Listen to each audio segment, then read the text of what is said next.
ಕರ್ನಾಟಕ ರಾಜ್ಯ ಕಾನೂನು ಸೇವೆಗಳ ಪ್ರಾಧಿಕಾರ ಬೆಂಗಳೂರು, ಜಿಲ್ಲಾ ಕಾನೂನು ಸೇವೆಗಳ ಪ್ರಾಧಿಕಾರ ಮತ್ತು ವಕೀಲರ ಸಂಘ ಮಂಡ್ಯ, ಕರ್ನಾಟಕ ಮಧ್ಯಸ್ಥಿಕೆ ಕೇಂದ್ರ ಬೆಂಗಳೂರು ಇವರ ಸಂಯುಕ್ತ ಆಶ್ರಯದಲ್ಲಿ ಮಂಡ್ಯ ನಗರದ ಮಧ್ಯಸ್ಥಿಕೆಯ ಪ್ರಧಾನ ಜಿಲ್ಲಾ ಮತ್ತು ಸತ್ರ ನ್ಯಾಯಾಧೀಶರಾದ ಗೌರವಾನ್ವಿತ ಜೆ.ಎನ್. ಸುಬ್ರಹ್ಮಣ್ಯರವರು ನೆರವೇರಿಸಿದರು.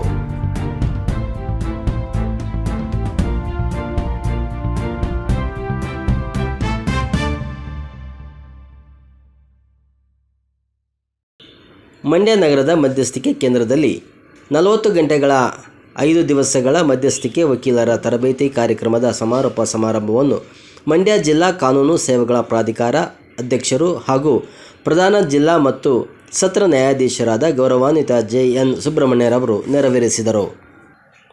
ನಂತರ ಮಾತನಾಡಿ 5 ದಿವಸಗಳ ಈ ನಿರಂತರ ಮಧ್ಯಸ್ಥಗಾರರ ತರಬೇತಿ ಯಶಸ್ವಿಗೊಂಡಿದ್ದು, ಕಕ್ಷಿದಾರರು ಮಧ್ಯಸ್ಥಿಕೆ ಮತ್ತು ಮಧ್ಯಸ್ಥಿಕೆ ಕೇಂದ್ರದ ಸವಲತ್ತುಗಳನ್ನು ಪಡೆದುಕೊಳ್ಳಬೇಕು. ಮಧ್ಯಸ್ಥಿಕೆಯಲ್ಲಿ ತಲುಪುವ ಇತ್ಯರ್ಥವು ಕಾನೂನಿನಲ್ಲಿ ಮಾನ್ಯವಾಗಿರುತ್ತದೆ ಮತ್ತು ಬದ್ಧವಾಗಿರುತ್ತದೆ. ಕೌಟುಂಬಿಕ ಕಲಹ, ವ್ಯಾಜ್ಯದ ಚೆಕ್ ಬೌನ್ಸರ್ ಪ್ರಕರಣ ಸೇರಿದಂತೆ ಇತರೆ ಪ್ರಕರಣಗಳನ್ನು ಇತ್ಯರ್ಥಪಡಿಸಲಾಗುವುದು ಎಂದರು. ನೂತನ ಮಧ್ಯಸ್ಥಿಕೆಗಾರರಿಗೆ ಶುಭ ಕೋರಿ ಮಧ್ಯಸ್ಥಗಾರರು ಉಭಯ ಪಕ್ಷಗಾರರ ಮನಸ್ಸನ್ನು, ವಾಸ್ತವಾಂಶವನ್ನು ಅರಿತು ತಾವುಗಳು ಸೇವೆ ಸಲ್ಲಿಸುವಂತೆ ತಿಳಿಸಿದರು.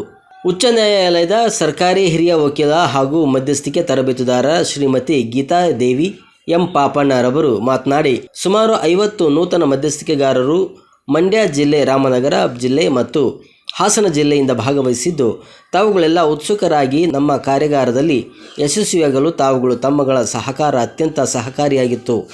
ತಾವುಗಳು ನಿರಂತರವಾಗಿ ಮಧ್ಯಸ್ಥಿಕೆ ಸೇವೆಯನ್ನು ಮುಂದುವರಿಸುವಂತೆ ಮನವಿ ಮಾಡಿದರು. ಈ ಸಂದರ್ಭದಲ್ಲಿ ನೂತನ ಮಧ್ಯಸ್ಥಗಾರರಾದ ಹಿರಿಯ ವಕೀಲ ಎಂ. ಗುರುಪ್ರಸಾದ್ ಮಾತನಾಡಿ, 5 ದಿವಸ 40 ಗಂಟೆಗಳ ಕಾಲ ನಿರಂತರವಾಗಿ ಮಧ್ಯಸ್ಥಿಕೆ ಕಾನೂನು ಮತ್ತು ಕಾಯ್ದೆಗಳ ಬಗ್ಗೆ ಪಕ್ಷಗಾರರ ಸಮಸ್ಯೆ ಮತ್ತು ವಾಸ್ತವಾಂಶವನ್ನು ಅರಿತು ಅವರುಗಳಿಗೆ ಅನುಕೂಲವಾಗುವಂತೆ ವ್ಯಾಜ್ಯಗಳನ್ನು ಶೀಘ್ರವಾಗಿ ಇತ್ಯರ್ಥಪಡಿಸುವಂತೆ, ಯಾರ ಮನಸ್ಸಿಗೂ ನೋವಾಗದ ರೀತಿಯಲ್ಲಿ ಸಮಸ್ಯೆಗಳನ್ನು ಇತ್ಯರ್ಥಪಡಿಸುವುದು ಮಧ್ಯಸ್ಥಿಕೆಗಾರರ ಉದ್ದೇಶವಾಗಿದ್ದು, ಉತ್ತಮ ಮಧ್ಯಸ್ಥಗಾರರ ನಮ್ಮಗಳಿಗೆ ಮಧ್ಯಸ್ಥಿಕೆ ಅರಿವು ಮತ್ತು ತರಬೇತಿ ನೀಡಿದ್ದು ಇದು ಅತ್ಯಂತ ಸಹಕಾರಿಯಾಗಿದೆ ಎಂದರು. ಈ ವಕೀಲರು ತರಬೇತಿಯಲ್ಲಿ ಭಾಗವಹಿಸಿ ಸಹಕರಿಸಿದ್ದಾರೆ ಎಂದರು. ಇದೇ ಸಂದರ್ಭದಲ್ಲಿ ವಕೀಲರಾದ ನಾಗರಾಜು ಸೇರಿದಂತೆ ರಾಮನಗರ ಜಿಲ್ಲೆ, ಹಾಸನ ಜಿಲ್ಲೆಯ ನೂತನ ಮಧ್ಯಸ್ಥಗಾರರು ತರಬೇತಿ ಕುರಿತು ಅಭಿಪ್ರಾಯ ತಿಳಿಸಿದರು.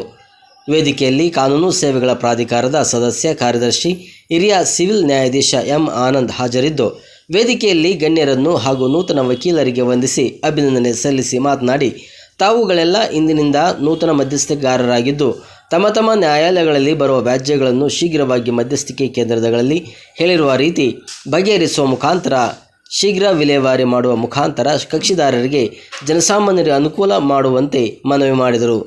ಮಧ್ಯಸ್ಥಿಕೆ ತರಬೇತುದಾರರಾದ ಶ್ರೀಮತಿ ಬಿ.ಎನ್. ದೇವರಾಜ್, ಅನುರಾಧ ಎಸ್.ಆರ್. ಹಾಜರಿದ್ದು ಅವರ ಅನಿಸಿಕೆಗಳನ್ನು ತಿಳಿಸಿದರು. ಇದೇ ಸಂದರ್ಭದಲ್ಲಿ 50 ನೂತನ ಮಧ್ಯಸ್ಥಗಾರರು ಹಾಜರಿದ್ದು ತರಬೇತಿ ಕಾರ್ಯಕ್ರಮ ಯಶಸ್ವಿಗೊಂಡಿತು. ನಮ್ಗೇನು ಪಾಠ ಏನಂತ ಕಾಣ್ತಾರೆ ಇವರು ಅಂತ ಇದ್ವು. ಆದರೆ ನಮಗೆ ಬಹಳ ಸಂತೋಷ ಆಯಿತು. ಜೀವನದಲ್ಲಿ ನಾವು ಇದುವರೆಗೆ ಕೇಳಿರೋ ಬಾಡ್ನ, ವಾಡ್ನ, ಕಾಟ್ನ ಇವೆಲ್ಲ ಶಬ್ದಗಳ ಇವಿಗೆ ಬೆಳೆದಿರ್ತಕ್ಕಂಥ ಶಬ್ದಗಳನ್ನು, ಪದಕೋಶದಲ್ಲಿ ಇರ್ತಕ್ಕಂಥ ಶಬ್ದಗಳನ್ನೇ ನಮಗೆ ಜೀವನದಲ್ಲಿ ಕೊಟ್ಟರು. ಪುಸ್ತಕದಲ್ಲಿ ಇರ್ತಕ್ಕಂಥ ವಿಷಯವನ್ನು ನಮ್ಮ ಮಸ್ತಕಕ್ಕೆ ಹಾಕಿ ನಮ್ಮ ಮಸ್ತಕವನ್ನೇ ಒಂದು ಪುಸ್ತಕ ಮಾಡಿದ್ರು. ಹಾಗಾಗಿ ನಾವು ನೀವೆಲ್ಲ 3 ಜನ ಮಧ್ಯಸ್ಥಗಾರರಿಗೆ ಚಪ್ಪಾಳೆ ಹೊಡೆದ ಮುಖಾಂತರ ಗೌರವ ಸಲ್ಲಿಸಿದ್ದೇವೆ. ನಾವು 3 ಕ್ಲಾಸ್ ನಡೆಯುವಂಥ ಸಂದರ್ಭದಲ್ಲಿ ಈ ಮೇಡಮ್ ಚೆನ್ನಾಗಿ ಮಾಡ್ತಾರೆ, ಅವ್ರು ಚೆನ್ನಾಗಿ ಮಾಡ್ತಾರೆ, ಇವ್ರು ಏನು ಹೇಳ್ಕೊಡ್ತಾರೆ ನೋಡಿದ್ರೆ ಒಬ್ರಿಗಿಂತ ಒಬ್ರು ಎಕ್ಸ್ಪರ್ಟ್ಸು ಯಾವುದು ಅಲ್ಲಿ ಬಿಟ್ಟಿದ್ರು.